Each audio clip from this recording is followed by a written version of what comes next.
Ele foi socorrido desacordado na noite da última sexta-feira pelo subsíndico do prédio onde morava, com uma outra família em Porto Alegre.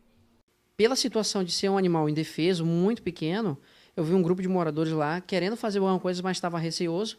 Eu não pensei duas vezes. Eu meti a mão entre as grades, puxei o cachorro e fui prestar socorro para o cachorro, porque antes da situação, teoricamente, de invasão de privacidade, vinha a vida dele em primeiro lugar. Então, eu prestei o socorro para o cachorro e levei ele para a clínica depois veterinária.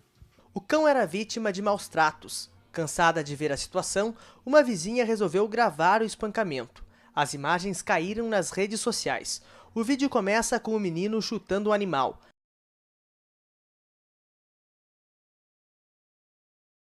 Na sequência, a mãe com um bebê no colo se aproxima e continua os pontapés. Os dois chutam o filhote de um lado para o outro. Se não bastassem os ataques com os pés, a criança pega o cachorro nas mãos e o atira com força no chão. O animal é arremessado contra a parede. Os vizinhos se uniram e fizeram ocorrência na polícia.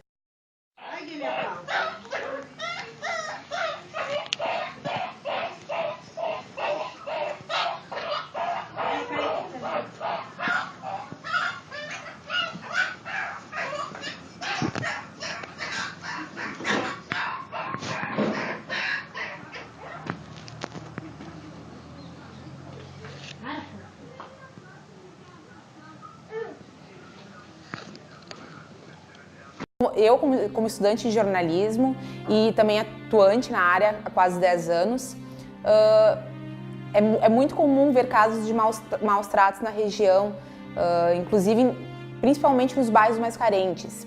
As pessoas acabam largando os animais na rua, abandonam os bichinhos nas ruas, principalmente próximo aos postos de saúde. Um fato típico aqui da nossa região é a própria base cultural que as pessoas têm.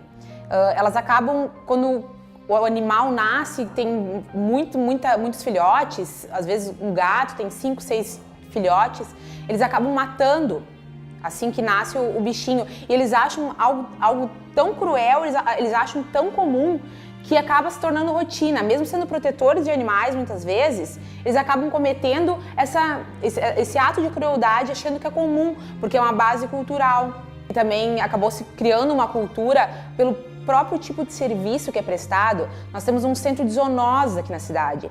Ele tem vagas limitadas, até pelo custo que cada tratamento de cada animal tem. São aproximadamente 10 vagas para uma cidade, uma demanda de são 70 mil habitantes. Se calcula que há em torno de 2.000 cães e gatos na cidade.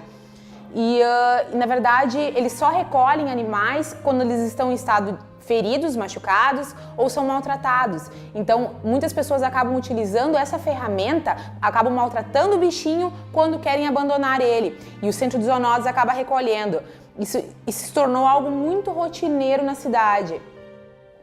Agora, com a reformulação do Código Penal, que antes, na verdade, a lei de maus tratos animais, dentro do Código Penal, a pena era de 1 ano, de 3 meses a 1 ano de detenção, que era substituído por medidas compensatórias, porque era uma contravenção penal. Com essa modificação, se tornando mais rigorosa a lei, ela seria superior a 4 anos. Mas aí questionamos, ela vai ser executada? Quem fará esse tipo de fiscalização? Essas mudanças na legislação realmente são muito importantes para dar aos crimes, aos animais, realmente o que eles merecem, né? Ao invés de ser contravenção, passar a ser crime, né? Mas assim, a gente fica pensando, será que realmente vale a pena? Adianta alguma coisa aumentar realmente as penas, né? Fazer com que elas sejam mais cruéis? Isso vai adiantar alguma coisa para que modifique realmente na cabeça das pessoas? Porque as pessoas têm um pensamento medíocre, que o animal é inferior a mim e eu posso sobre ele todas as coisas, né? E acabam fazendo realmente coisas terríveis que a gente fica abismada, né? As indústrias farmacêuticas e as de cosméticos sempre explicam de por que eles usam animais como cobaias, por serem animais não racionais, e utilizam isso de argumento para dizerem que eles, por isso, não sabem o que está acontecendo com eles, que eles não sentem dor, que eles estão acostumados com aquele tipo de tratamento, que por isso eles não têm a noção da realidade, do que acontece, que, por lei, eles podem fazer isso. O Brasil tem um sério problema que ele tenta remediar as coisas de uma forma equivocada, eu diria. Porque, como a gente está vendo, por exemplo, a lei dos crimes hediondos, né? Antes da aprovação dessa lei, que penaliza com mais severidade, né, os crimes ditos cruéis e tal, antes o crime era assim. Depois dessa lei, a gente pode ver que ele aumentou, só lotou as penitenciárias, mas não diminuiu a criminalidade. Então a gente pode colocar esse mesmo entendimento para essas dos crimes contra os animais, né? Será que realmente vai mudar alguma coisa, né? Como aprendemos em aula, a diferença de moral e ética, bom, a moral tem mais a ver com a sociedade, que a sociedade aceita como certo e errado, e é por isso que temos situações morais e não. Agora, a ética parte de ti mesmo, ou seja, tu decide o que é certo e errado, se tu vai fazer uma coisa ética ou não. E é por isso que as leis da sociedade são baseadas no que a sociedade aceita como certo e errado. E as leis, infelizmente, têm muitas brechas. Então as empresas se utilizam dessas brechas para poderem ter fins lucrativos sem estarem descumprindo as leis. Em compensação, isso não é nada ético, porque mesmo estando dentro das leis, elas utilizam animais e tratamentos cruéis para servirem como cobaia. E assim temos casos, por exemplo, dos beagles que nunca viram a luz do sol, que a gente vai ver agora. Hi, hi baby, hi, boy, hi,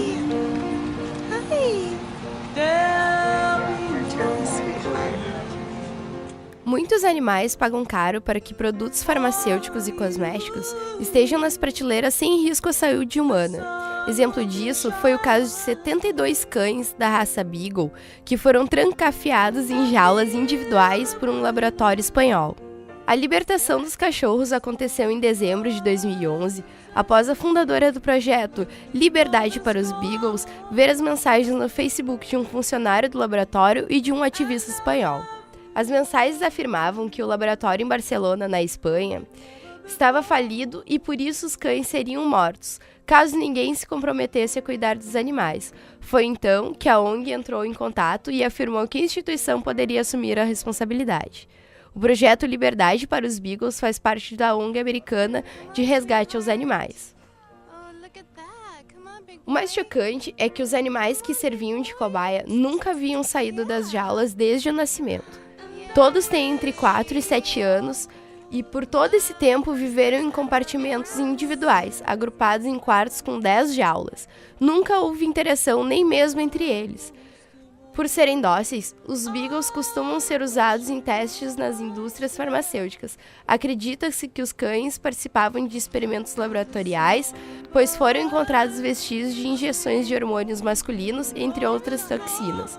A ONG diz que alguns deles tinham tumores no estômago e foi preciso fazer um tratamento dentário em todos eles, pois tinham os dentes muito estragados.